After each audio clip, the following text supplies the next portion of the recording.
Hoje o vídeo é sobre o Zootopia 2 da Disney.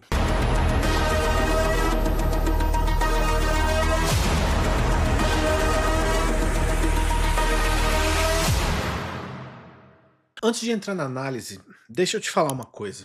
Aliás, você, pai, mãe, jovem, adulto que cresceu assistiu a Disney. Eu não tô aqui pra criar polêmica. Esse não é um vídeo pra dizer não assista isso. Não é sobre cancelar nada ou ninguém ou nenhuma empresa. Esse vídeo é sobre discernimento. E vamos dizer a verdade, Zootopia 2 é um filme lindo. Visualmente, cara, impecável. Pra variar, né? Engraçado, cheio de energia, exatamente o padrão que a Disney sabe entregar e entregar muito bem pro público. Mas, enquanto a história avança, eu comecei a notar uma sequência de símbolos, frases, escolhas narrativas que, para quem conhece a Bíblia, simplesmente não podem e não devem passar desapercebidos, e daí nasceu meu desejo de fazer esse vídeo. E antes de entrar em qualquer crítica, eu quero mergulhar com você nos detalhes, mostrar, descortinar a mensagem oculta, porque só assim essa análise que eu vou fazer agora vai fazer sentido. Então, bora começar do começo. Zootopia 2 continua exatamente onde o Zootopia 1 parou. A cidade está vibrante, Judy e Nick continuam parceiros, a dinâmica continua leve e divertida. Mas diferente do primeiro filme, no Zootopia 2 a gente tem uma história menos sobre sociedade e mais sobre identidade, origem. A verdade sobre o começo de tudo, mitologia, narrativa histórica. O filme gira em torno de um livro da criação tratado como objeto sagrado, guardado, protegido. Uma figura central chamada Agnes, uma serpente descrita como pura, santa, injustiçada, quase uma coitadinha, que é isso que você sente quase. O filme tenta comunicar a verdadeira história do mundo, sendo apagada pelos fundadores, mas restaurada pela serpente. Uma ligação profunda entre a serpente e uma figura feminina desde o início da criação. Uma cidade perdida com estética de templo, muralhas, ruínas. Eu talvez possa dizer que seja quase uma Jerusalém reinterpretada. Enquanto a Judy e o Nick avançam na investigação, eles vão descobrindo fragmentos dessa história apagada. E a trama sugere que aquilo que foi ensinado para gerações era uma mentira. Será que isso te lembra de alguma coisa? Bom, se você conhece a Bíblia, se você conhece a história do Gênesis, talvez você se lembre de alguma coisa. Uma semelhança, que não é mera coincidência. Uma voz lá de Gênesis que disse: Deus está te escondendo alguma coisa. Mas eu já vou chegar lá. Mas antes, tem mais. Tem momentos no filme em que os símbolos ficam tão óbvios que você quase pergunta: cara, será que eu tô ficando louco ou é isso mesmo que eu tô vendo? Um hipopótamo chamado Judas. O raposo dizendo: eu não vou morrer pelo pecado do mundo. Não vale a pena. Percebeu essa frase? Não vale a pena morrer pelo pecado do mundo. Cara, isso não é acidental. Então aparece um lagarto chamado Jesus. No filme, Le Jesus. Um nomezinho disfarçado. No momento cômico que ele corre sobre as águas fugindo. Hilário. A plateia ri e um detalhe pequeno que passa rápido. Mas a criança registra Jesus igual a piada, igual a caricatura, igual a irrelevante. E aí naturalmente você se pergunta, né?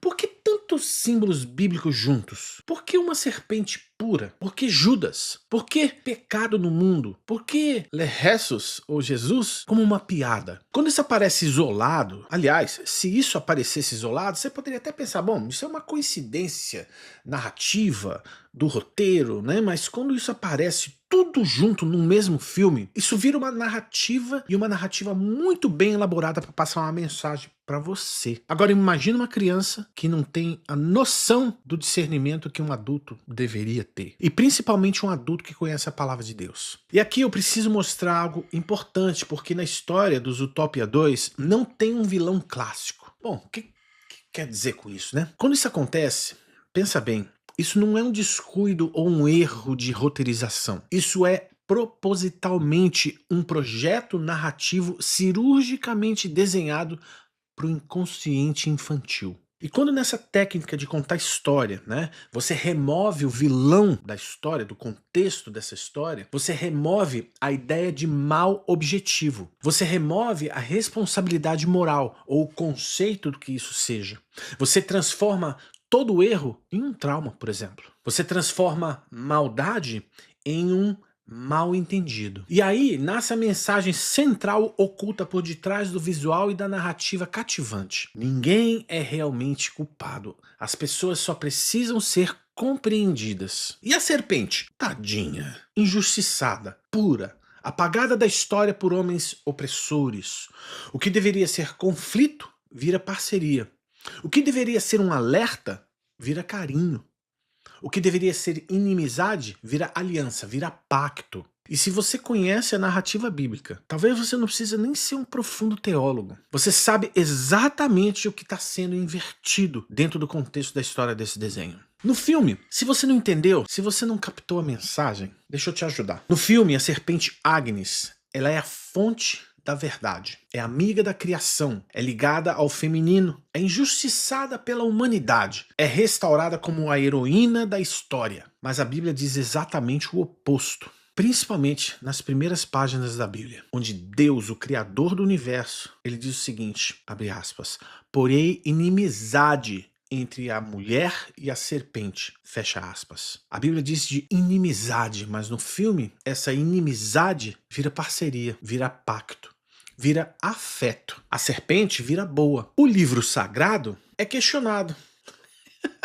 Sério? E o louco sou eu. A serpente aparece como aquela que revela a história real, a voz da verdade. De novo, pensa aí, isso lembra o quê? Talvez quem conheça as primeiras páginas da Bíblia, de Gênesis, possa lembrar da serpente inoculando um veneno mortal em Eva e em Adão. Primeiro em Eva e depois Adão. Pensa bem. E qual foi esse veneno? Esse veneno foi um veneno intelectual que ele disse, certamente não morrereis.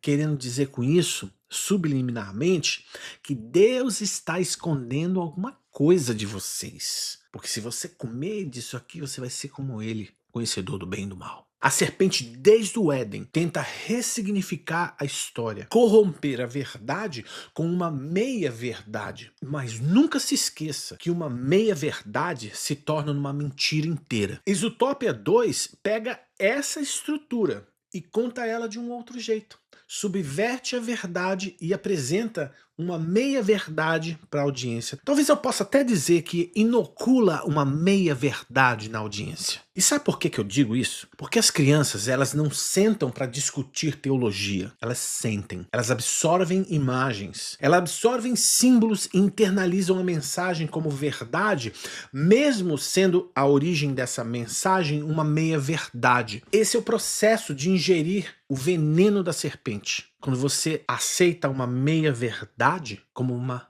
verdade. E quando você coloca na tela uma arte gráfica impecável, música, sons, que o cérebro humano ele é bombardeado por essas mensagens, adivinha o que vai ser plantado na mente? Sabe o quê? A serpente é pura, injustiçada. Ela sempre foi guardiã da criação. E ainda por cima passa a ideia de que ela é ligada à mulher. Judas, pecado do mundo. E um Jesus que é ridicularizado, patético. A turma dá risada. Sério. E eu sou louco. E eu sou radical. E eu sou ortodoxo. Ou você que é cego e que não entende o que a cultura está querendo plantar na cabeça do seu filho. Pode ter certeza absoluta que o imaginário da criança está plantando uma mensagem espiritual de um engano mais antigo da história da humanidade. É por isso que eu falo que esse vídeo que você está assistindo, que eu estou fazendo para você, é extremamente importante. Não para proibir ninguém, porque eu não tenho esse poder de proibir ninguém. Quem sou eu para chegar e falar que você não deve? Cara, não deve o quê? Você que tem que ter o discernimento de saber o que você deve e o que você não deve. E esse é o meu papel, descortinar o mundo espiritual das trevas por detrás da beleza estética que te é apresentado. E tudo bem, isso é uma questão pessoal. Se você achar que você deve assistir esse filme, cara, seja feliz. Pelo menos saiba espiritualmente do que se trata e o que está sendo plantado na mente de quem assiste. Sabe por que eu digo isso? Porque a Bíblia não suaviza a figura da serpente, de modo algum. ela expõe. A Bíblia não faz da serpente uma heroína digna de crédito. Ela coloca a serpente como o símbolo do canal da articulação da queda do homem, a boca do próprio Satanás. Ah, mas Márcio, eu não acredito na Bíblia. A Bíblia é uma coisa que é um livro antigo, isso não existe. Tudo bem, você tem o direito de dizer isso para você mesmo, mas jamais isso vai mudar o fato do que a Bíblia de fato é. Entendeu? Você pode dizer que ela é uma mentira, é um livro antigo, que as páginas são antigas, que o homem fez isso, que o homem fez aquilo, que ela já foi traduzida, que foi enganada, blá blá blá blá blá. Sabe aquela conversa fiada de quem não tem coragem de pegar o livro e confrontar a verdade? É isso que diz quem não acredita. No fundo, não tem coragem, cara. Sabe por quê? Porque a Bíblia é um espelho da tua alma, que apresenta você, o pecado que existe em você. Mas a Bíblia faz algo muito tremendo também, cara. Sabe o que é incrível na Bíblia? Ela pega a serpente e transforma a própria imagem dela num sinal de redenção. Putz, buguei, né? Como assim?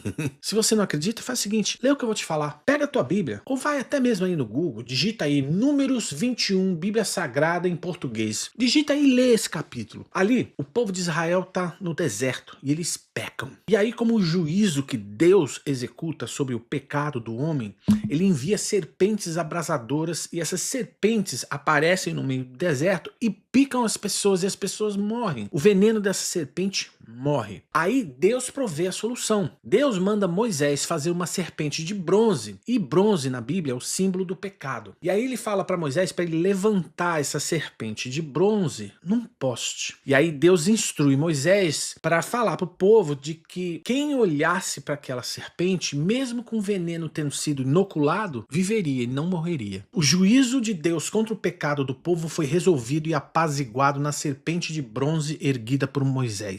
Muito louca essa história. E cara, olha só, eu visitei esse deserto na Jordânia. Eu tive lá nesse local, onde essa história aconteceu, e eu posso garantir uma coisa pra você. Você é uma pessoa inteligente. Vamos dizer que você nem acredita na Bíblia. Vamos dizer que você estivesse naquela história de Números 21. Deixa eu dizer uma coisa pra você. Certamente, se você estivesse ali e se você tivesse sido picado por uma dessas serpentes, eu tenho certeza que você olharia para a solução que Moisés apresentou de imediato. Você olharia para aquela serpente de bronze imediatamente. Porque senão você morreria ali mesmo no deserto, no meio do nada. Porque ali, meu chapa, não tem hospital, não tinha tratamento médico. Era morte na certa. E aí a gente avança na história. Séculos depois dessa história de Moisés, Jesus se encontra com Nicodemos, um chefão da religião naquela época. E numa reunião secreta ali em Jerusalém, os dois têm um papo. E Jesus diz uma coisa para ele assombrosa. Ele diz o seguinte: assim como Moisés levantou a serpente no deserto, assim importa que o Filho do Homem seja levantado. O que Jesus estava querendo explicar para Nicodemos? Nicodemos, sendo um cara que conhecia a Torá, conhecia as Escrituras, certamente ele sabia dessa história de Números 21. Certamente. E Jesus estava querendo dizer para ele o seguinte: ô Nico, é o seguinte, eu serei inoculado pelo veneno da serpente. Eu serei levantado como um sinal de cura para toda a humanidade. Certamente o Nicodemos ele teria entendido que esse veneno que Jesus estava se referindo se chamava pecado. E a Bíblia diz que Jesus levou sobre si os pecados da humanidade. Os meus,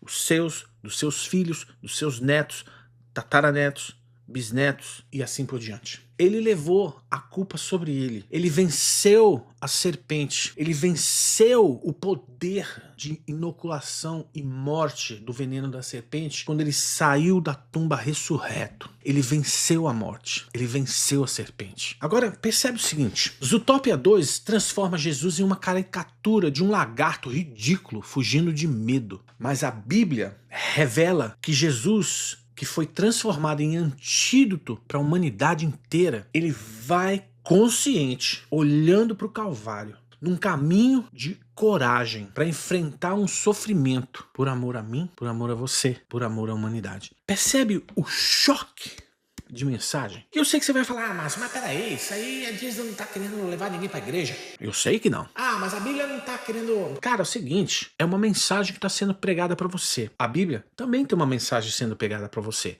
E o que eu tô querendo dizer pra você é que ambas são absolutamente conflitantes. Agora, em qual você decide internalizar é problema teu. O meu papel é te mostrar. No Zootopia 2, o filme transforma a serpente em vítima. Mas a Bíblia transforma não, ela revela a serpente em uma serpente derrotada. A boca que destila a meia-verdade do pai da mentira, o diabo, é derrotado. A serpente, na verdade, é um símbolo imagético que a Bíblia criou sobre o próprio Satanás. Sim, se em Zootopia a serpente fala, na Bíblia também a serpente fala. A questão é que mensagem que ela fala na mente de quem absorve a mensagem. No filme, não existe mal, não existe pecado.